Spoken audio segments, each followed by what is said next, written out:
Good morning girls. आज हमारा chapter है चैप्टर नंबर 5 प्राथमिक क्रियाएं। इसके विषय में हम पहले भी पिछले चैप्टर्स में पढ़ चुके हैं। जनसंख्या की व्यावसायिक संरचना में कि प्राथमिक क्रियाएं क्या होती हैं आप जानते ही हो। जो कृषि है और खनन की क्रियाएं हैं, इसके अलावा मछली पालन, पशुपालन, ये सब क्या होते हैं? ये प्राथमिक क्रियाएं होते हैं। प्राथमिक क्रियाओं के विषय में आज हम इस चैप्टर में डिटेल से पढ़ेंगे। प्राथमिक क्रियाओं से अभिप्राय है ऐसी क्रियाएं जो पर्यावरण एवं प्रकृति द्वारा प्राप्त संसाधनों पर प्रत्यक्ष रूप से निर्भर होती हैं। यानी हमारा जो आसपास का पर्यावरण है, हमारी जो प्रकृति है, इसके अंदर जो भी संसाधन पाए जाते हैं, उन संसाधनों पर हम डायरेक्टली उनका उपयोग करते हैं, उस पर निर्भर रहते हैं, उसे कहते हैं प्राथमिक क्रियाएं। जैसे मिट्टी, जल, वायु, जल, खनिज संसाधन, ये सब क्या है? ये हमारे प्राकृतिक संसाधन है। इन संसाधनों का हम प्रत्यक्ष रूप से उपयोग करते हैं, तो इसे हम प्राथमिक क्रियाएं कहते हैं। इसको लाल कॉलर श्रमिक के रूप में भी कहा जाता है। इसमें जितने भी व्यक्ति सम्मिलित होते हैं उनको लाल कॉलर श्रमिक कहते हैं, रेड कॉलर वर्कर्स। प्राथमिक क्रियाएं जैसे अखेट, शिकार करना, मछली पालना, और इसके अलावा मछली को पकड़ना, भोजन संग्रहण करना, पशुचारण, कृषि, खनन, खानों की खुदाई करना, वनों से लकड़ियों को इकट्ठा करना, काटना, ये सब क्या है? ये प्राथमिक क्रियाएं हैं। प्राथमिक क्रियाओं में लगे हुए जो व्यक्ति होते हैं वो ज़्यादा पढ़े लिखे नहीं होते हैं। जिन क्षेत्रों में ज़्यादा प्राथमिक क्रियाएं होती हैं वो क्षेत्र, वो प्रदेश विकासशील प्रदेश कहलाते हैं। सबसे पहले यहाँ पर है अखेट। अखेट पुरानी समय से चला आ रहा है।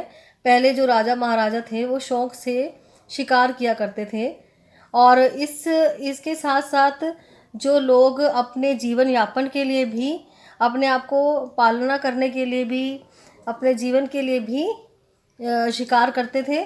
शिकार के लिए लकड़ी या पत्थर के औजारों का इस्तेमाल किया जाता है, तीर बनाकर। इसके अलावा मछलियों को पकड़ना, पशुओं का शिकार करना, ये जीवन यापन भी करते हैं।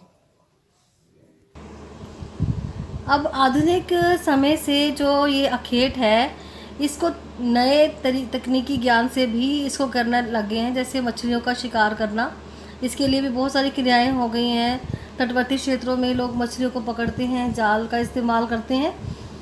और जो पशुओं का जो अवैध शिकार किया जाता था, अब उसके ऊपर सरकार के द्वारा प्रतिबंध लगा दिया गया है, क्योंकि बहुत सारे ऐसी जातियां हैं जो अब ख़त्म हो रही हैं या ख़त्म हो चुकी हैं। इसकी वजह से सरकार ने शिकार के ऊपर प्रतिबंध लगा दिया है। नेक्स्ट है हमारा भोजन संग्रहण। भोजन संग्रहण क्या होता है? यहाँ वहाँ से जाकर घूमकर जब लोग भोजन वाली वस्तुओं को इकट्ठा करते हैं, खाने की चीज़ों को इकट्ठा करते हैं, या अपने वस्त्रों की आवश्यकताओं को पूर्ति करने के लिए बहुत सारे वनस्पति उत्पादों का वो संग्रहण करते हैं, तो उसे कहते हैं भोजन संग्रहण।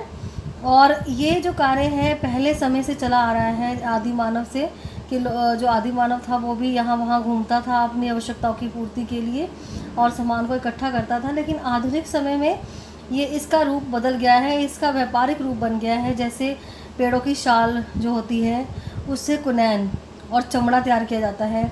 रेशे से का उपयोग कपड़ा बनाने के लिए किया जाता है। पत्तियों का उपयोग पेय पदार्थ, कोल्ड ड्रिंक्स और अलग तरह के जूसेस बनाने के लिए किया जाता है। इसके अलावा दवाइयाँ बनाने के लिए भी पत्तों का इस्तेमाल किया जाता है। इस तरह से बहुत सारे ऐसे और भी पेड़ पौधे हैं जिससे तेल और अलग अलग तरह के परफ्यूम्स वगैरह बनते हैं। पेड़ों के तनों का उपयोग गोंद, रबड़ आदि बनाने के लिए भी करते हैं।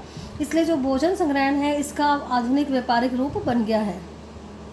कार्य के अंतर्गत प्रति व्यक्ति उत्पादकता कम पाई जाती है, क्योंकि अब क्या हो रहा है, जो अच्छी किस्म के और कम दाम वाले कृत्रिम उत्पादक, मतलब जो आर्टिफिशियल चीज़ें चल गई हैं बहुत सारी।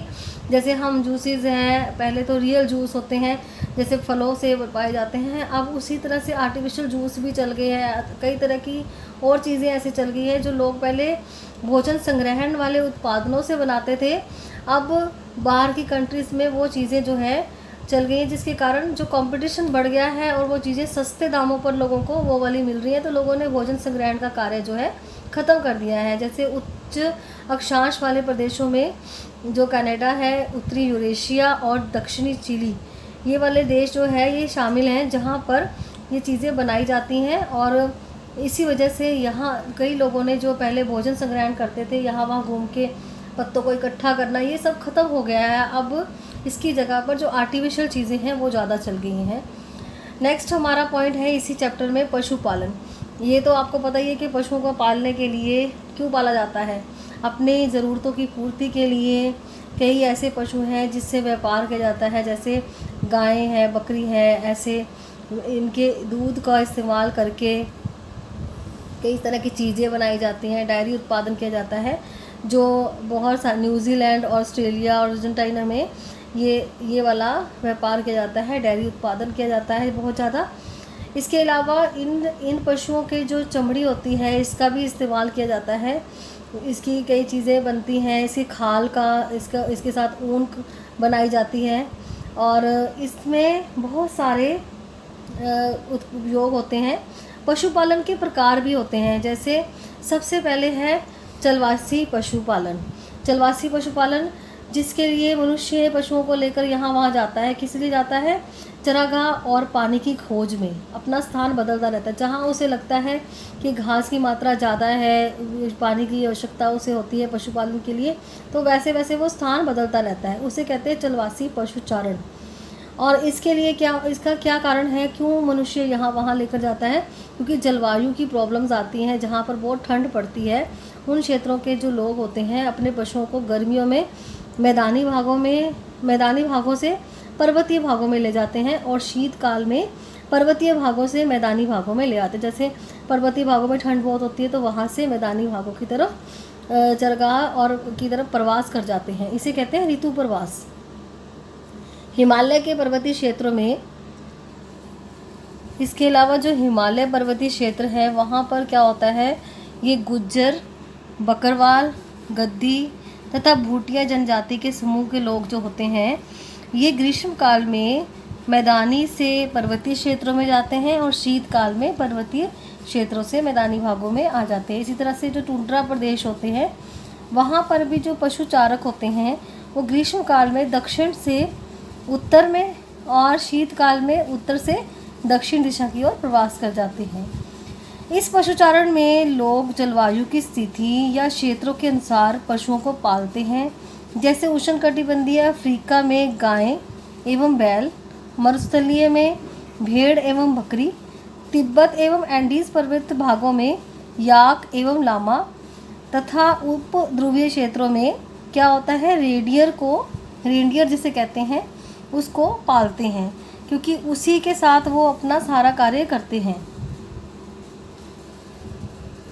आधुनिक समय में विश्व के देशों द्वारा नई बस्तियां की योजना बनाई जा रही है, जिसकी वजह से राजनीतिक सीमाओं के निर्धारण के कारण पशुचारण के क्षेत्रों में अब कमी आ रही है। चलवासी पशुचारण घटता जा रहा है। लोग यहाँ से वहाँ अब जाना उन्होंने बंद कर दिया है, क्योंकि सीमाओं के चक्कर के कारण इस जगह से वहाँ जाना जैसे अब बैन लगा दिया है, लोग इस तरह से पशुचारण के लिए नहीं जा सकते हैं। इसीलिए चलवासी पशु क्षेत्र जो है अब घटते जा रहे हैं।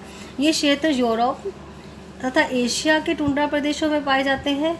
उत्तरी अफ्रीका के अटलांटिक तट में से अरब प्रायद्वीप से होते हुए मंगोलिया तथा मध्य चीन तक का क्षेत्र इसमें आता है। दक्षिणी पश्चिमी अफ्रीका तथा मेडागास्कर द्वीप भी आता है। इस तरह से वाणिज्य पशुपालन क्या होता है, जहाँ पे लोग पशुपालन का कार्य उनके जो चमड़ी है उसका इस्तेमाल के लिए या फिर दूध के डेयरी उत्पादन के लिए करते हैं, जैसे मांस, खाल एवं ऊन की प्राप्ति के लिए पशु का पालन करते हैं, उसे कहते हैं वाणिज्य पशुपालन।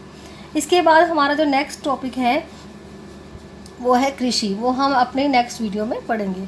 Thank you.